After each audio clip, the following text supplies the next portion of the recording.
우리 18절부터 20절 볼까요? 18절에 보니까 왕이 말한 대로 그들을 불러들일 기한이 찼어요. 그 기한이 몇 년? 3년. 3년 동안 이 다니엘과 세 청년들은 왕의 음식을 거절하고 채소만 먹으면서 이 바벨론의 공부를 학문을 다 배웠어요. 그리고 이제 3년이 지나서 왕이 드디어 그들을 부릅니다. 기한이 찼으므로 환관장이 그들을 느부갓네살 앞으로 데리고 가니 19절 왕이 그들과 말하여 보매. 자, 잘 보세요. 그들하고 이제 말을 하는 거예요. 말을 해보니까 뭐 바벨론 말로 했겠죠. 바벨론 언어도 배웠고 했으니까. 자, 바벨론 말로 보니까 무리 중에 다니엘과 하나냐와 미사엘과 아사랴 같은 자가 없으므로 그들을 왕 앞에 서게 하고. 말을 해보니까 이 친구들이 보통이 아닌 거예요. 뛰어난 거예요. 우뚝 서 있는 거예요. 같이 공부했던 다른 친구들도 있었을 텐데 그들보다도 훨씬 우뚝 서 있는 군계 일학 같은 그런 모습이니까 왕이 놀랬겠죠. 그리고 그들을 왕 앞으로 부릅니다. 20절 왕이 그들에게 모든 일을 묻는 중에 뭘 물었을까요? 옛날에 우리 조선시대 보면 왕을 이제 그 세자로 왕세자로 이렇게 세운 다음에 아침마다 그 학자들 불러다가 공부시키잖아요. 그리고 나서 이제 왕이 이제 불러요. 그리고 이 내 아들이 이제 앞으로 이 나라를 잘 다스릴 만한가? 왕이 계속 묻잖아요. 그런 거랑 똑같은 거죠. 이제 바벨론의 왕 느부갓네살이 이 내 청년을 불러요. 그리고 내 왕궁에서 잘 써먹을 만한 그러한 특출한 인물들인지 묻는 거예요. 그런데 뭐라고 합니까? 놀라운 결과가 나오죠. 그 지혜와 총명이 온 나라 박수와 술객, 이 박수와 술객이라면 그 바벨론에 점성술이 많았어요. 그러니까 이 별을 보고 이 예언을 하고 또 그런 그 지혜를 조언을 해주는 왕에게 조언을 해주는 그런 엘리트들 그 사람들보다 뭐라고 해요? 10배나 나온 줄을 합니다. 10배. 여러분 그 지혜와 지식을 어떻게 10배로 계산할까요? 이 말은 상징적인 의미죠. 그만큼 뛰어났다는 얘기예요. 10배나 나온 줄 압니다. 우뚝 선 거예요. 저는 가끔 이제 한국의 그 TV 프로그램 중에 외국인들이 한국에 와서 그 적응하면서 그 얘기하는 그런 프로들이 있어요. 그런데 저는 미국에 30년 살았는데 아직도 영어가 안 되는데 아니 한국에 와가지고 한 3년 살았다는 사람들이 한국말을 그냥 너무나 잘하는 정도가 아니라 찰지게 해. 찰지게 그 한국 뉘앙스를 짚어내면서 한국말을 그렇게 잘해요. 그래서 그냥 참 내가 바본가? 그 사람들이 뛰어난 건가? 그런 생각을 하면서 볼 때가 있어요.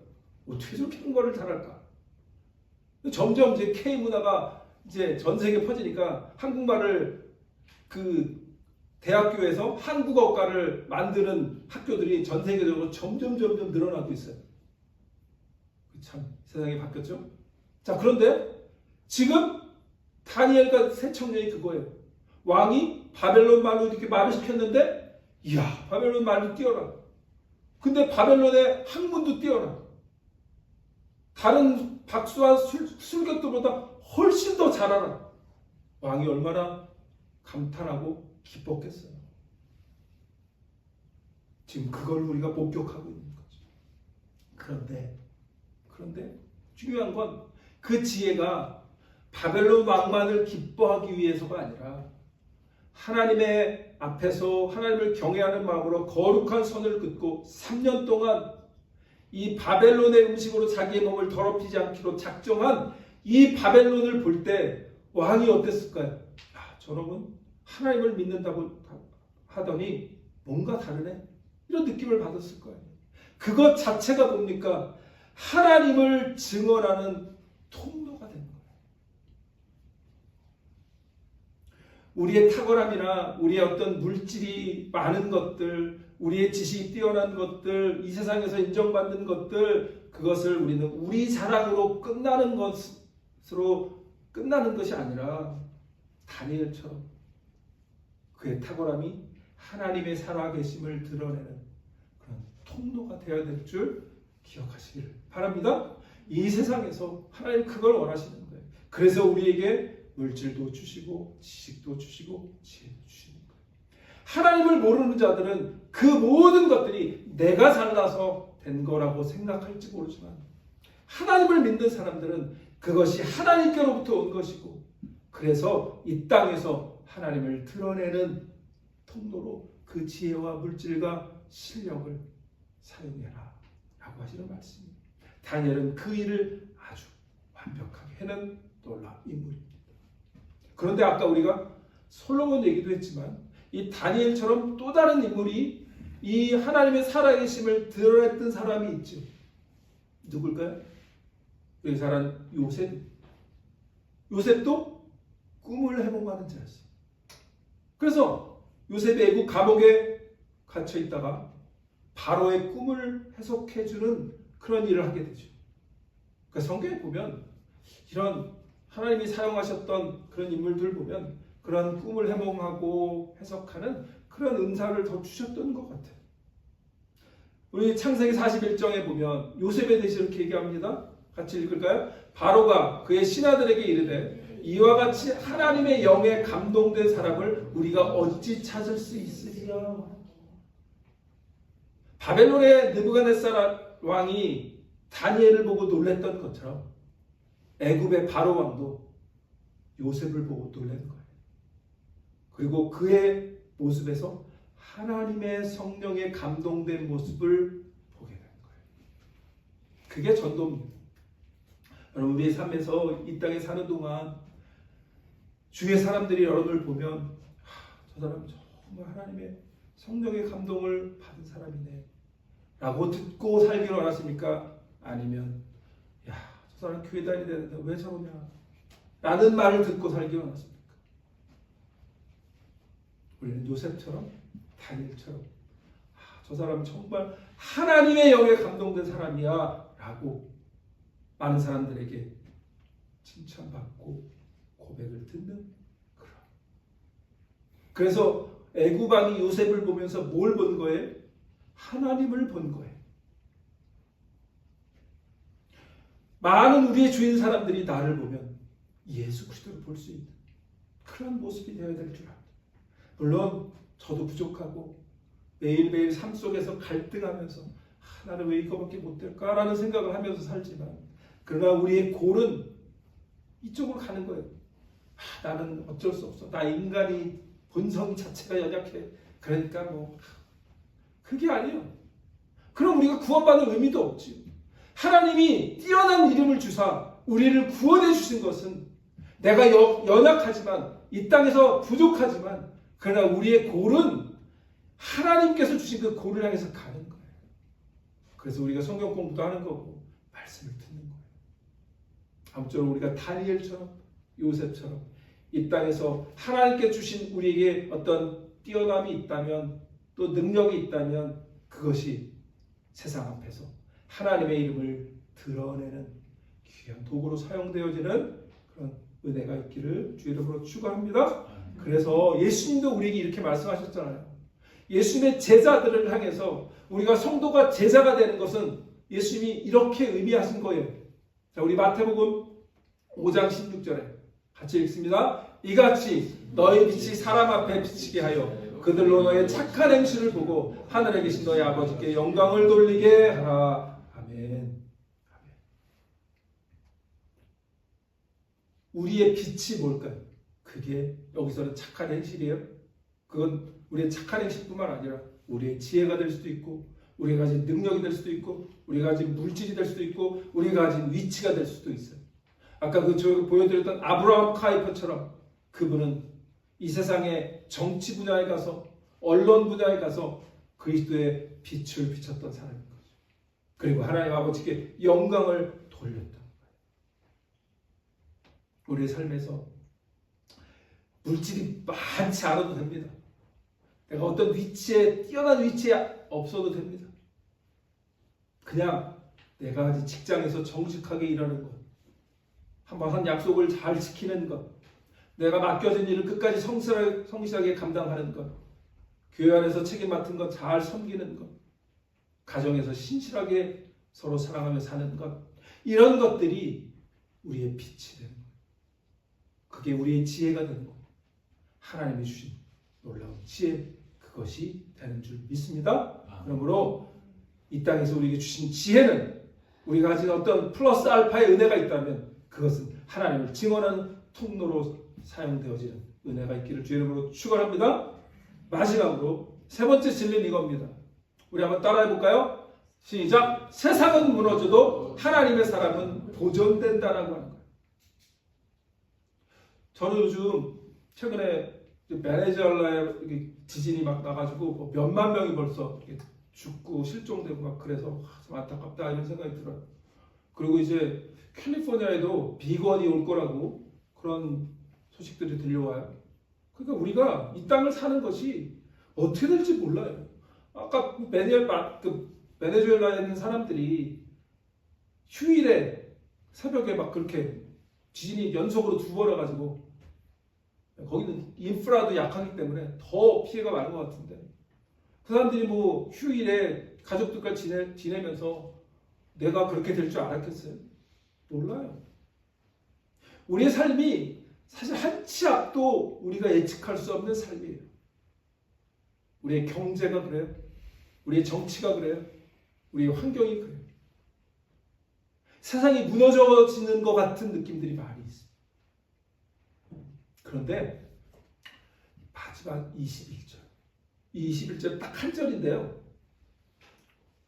한번 같이 읽어볼까요? 다니엘은 고레스 왕 원년까지 있으리라. 이 말이 무슨 의미가 있을까? 근데 이 말이 굉장히 중요한 말이에요. 이 말이 뭐냐면, 다니엘은 고레스 왕 원년까지 있습니다. 그 얘기는 느부갓네살 왕 때에 바벨론으로 다니엘과 세 청년이 끌려갔죠. 그리고 바벨론에서 몇 년 동안 포로로 잡혀 있어요? 70년. 그러니까 아마 다니엘이 포로로 잡혀갔을 때가 10대였을 거예요. 뭐 한 15, 이 정도 됐다고 가정하면, 고레스 왕 원년이 언제냐면 70년이 딱 지났을 때를 말해요. 그리고 이 바벨론 제국이 무너진 해를 말하는 거예요. 이 바벨론이 무너져요. 70년이 지나고. 그리고 그 다음에 뭐예요? 바사. 그러니까 이 페르시아 왕이 일어나면서 바벨론이 무너집니다. 그러니까 앳리스트 다니엘이 지금 몇 년을 사는 거예요? 70년. 요즘은 우리가 100세 시다라고 하는데 다니엘도 그때 치고는 꽤 오래 장수한 거예요. 네. 그리고 여러분, 우리가 이제 그림을 보시면, 성경 그림 보면 다니엘이 사자굴에 막 잡혀 들어가고 이런 걸 보면 다니엘과 새 청년이 되게 젊은 모습으로 막 그려지잖아요. 네, 팩트를 체크해 볼까요? 팩트 체크는 다니엘이 다 늙어서 한 50, 60 됐을 때 다니엘이 사자굴에 들어갑니다. 학자들이 그렇게 봐요. 그러니까 다니엘은 고레스 왕 원년까지 있어요. 그 얘기 뭐예요? 바벨론은 무너졌어요. 그런데 다니엘은 어떻게 됐어요? 보존됐어요. 이게 어떻게 보면 오늘 되게 중요한 말씀이에요. 이 세상은 무너집니다. 여러분, 이 세상에 이 나라들마다 보면, 제가 어제 뉴스를 보니까 영국, 여러분 왕의 총리 이름을 기억하십니까? 기억 안 나요. 근데 그동안 영국 총리가 벌써 3번, 4번 바뀌었대요. 기억이 없어. 그 얘기 뭐예요? 이 세상에 권력은 덧없는 거예요. 어떻게 될지 몰라요. 그런데 그렇게 대통령을 해먹겠다고 그렇게 난리를 치잖아요. 근데 그게 권력이 끝까지 가는 사람이 없잖아요. 바벨론 그 엄청난 제국도 페르시아가 일어나니까 70년 후에 무너지잖아요. 하나님은 이 세상이 무너져 내릴지라도 하나님의 사람을 보존하시는 그런 하나님이신 걸 믿으시기를 바랍니다. 하나님은 하나님의 자녀를 끝까지 붙들고 계십니다. 70년 가까운 세월 동안 다니엘을 붙들고 계셨어요. 그 긴 세월 동안 왕이 많이 바뀌었지만, 그래서 페르시아로 넘어갈 때까지 권력은 흥망성쇠를 거듭하지만 다니엘은 여전히 거기 서 있었어요. 하나님은 자기 사람을 끝까지 붙드시는 분임을 기억하시기를 바랍니다. 이 말씀은 우리에게 은혜가 돼요. 이 세상을 바라볼 때 빠른 것들이 우리를 위협해요. 아까 지진 얘기도 했지만 환경도 어렵고 경제도 어렵고 점점 어려워지는 시대에 우리가 살아요. 그럴 때 하나님은 하나님의 사람을 하나님께서 끝까지 붙들고 계시는 은혜를 우리는 믿고 하나님 앞에 하나님만 붙들고 다니엘처럼 하나님 앞에 거룩한 결단을 하면서 서 있을 때 하나님이 붙들어 주실 줄 믿습니다. 그래서 고레스 왕 원년이라고 하는 말이 우리 에스라서 보면, 우리 에스라 1장을 보겠습니다. 에스라서 1장에 보면, 자, 바사왕 나오죠? 바사가 페르시아를 말해요. 바사왕 고레스 원년에, 이 고레스 원년까지 다니엘이 70년을 넘게 있었던 거예요. 그리고 70년 포로 생활하고 다시 예루살렘으로 돌아오게 되잖아요. 바사왕 고레스 원년에 여호와께서 예레미야의 입을 통하여 하신 말씀 이루게 하시려고 바사왕 고레스의 마음을 감동시키심에 그가 온 나라에 공포도 하고 조소를 내려 이르되, 그 다음 2절에 바사왕 고레스는 말하노니 하늘의 하나님 여호와께서 세상 모든 나라를 내게 주셨고 나에게 명령하사 유다 예루살렘에 성전을 건축하라 하셨나니. 3절 이스라엘의 하나님은 참신이시라. 너희 중에 그의 백성된 자는 다 유다 예루살렘으로 올라가서 이스라엘 하나님 여호와의 성전을 건축하라. 그는 예루살렘에 계신 하나님이시라. 놀라운 일 아니에요, 여러분? 고레스는 하나님을 모르는 자예요. 하나님 믿지도 않아요. 그런데 바벨론을 무너뜨린 이 바사 페르시아의 왕인 고레스가 바벨론 제국 70년을 지나고 그 원년에 왕이 되자마자 무슨 명령을 내려요? 지금 이스라엘 모든 민족들을 포로를 해방시켜라. 그리고 본국으로 돌아가서 무너진 예루살렘 성전을 다시 건축하게 하라. 아마 하나님께서 꿈에 고레스에게 나타나셨겠죠. 그리고 이 말씀을 주신 거예요. 그러니까 그 이방인 왕 고레스의 입에서 뭐라고 나와요? 이스라엘 하나님은 참신이시라. 하나님은 이방 백성의 입을 통해서도 하나님이 살아계심을 증거하시는 분이에요. 그렇다면 여러분, 하나님이 이방 사람, 하나님을 모르는 사람도 사용해서 하나님이 살아계심을 증거한다면 우리는 더할 것도 없죠. 우리는 이미 하나님의 자녀로 우리를 삼아주셨는데 우리의 삶을 통해서, 우리의 입술을 통해서 하나님의 살아계심을 증거하지 않는다면 이건 창피한 거죠. 고레스 왕 원년까지 하나님은 다니엘을 70년 동안 붙들고 계셨어요.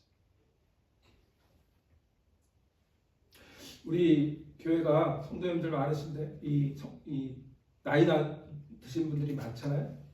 하나님께서 지금까지 붙들고 계신 거죠.